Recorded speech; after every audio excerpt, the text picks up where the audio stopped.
قائمة مرشحي مجلس الحرية.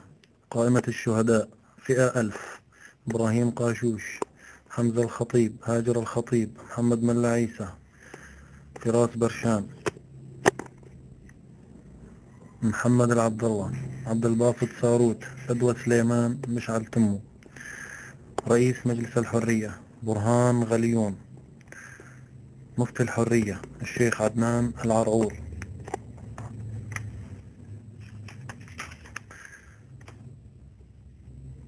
قائمة مرشحي دائرة هجين انتخابية. قائمة العار: نحن لا نريد أحد منهم، هؤلاء لا يمثلون إلا أنفسهم ويركضون خلف مصالحهم. الحرية هي ممثلي. دماء حمص ليست رخيصة.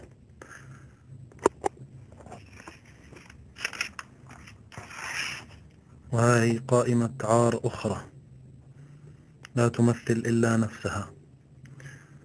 قائمة الخزي والعار: يسقط بشار. أما أنا الآن في الغرفة السرية.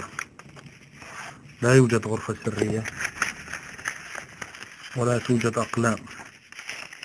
قد اتخذت من منزلي غرفة سرية لكي أنتخب الحرية. هذا هو الظرف الانتخابي، وأنا الآن ذاهب إلى المركز الانتخابي الذي لا يحوي على غرفة سرية ولا أقلام ولا نزاهة. لا توجد أي نزاهة. المرشحون جهزوا أوراق الانتخاب وانتخبوا أنفسهم ويعطونها للناس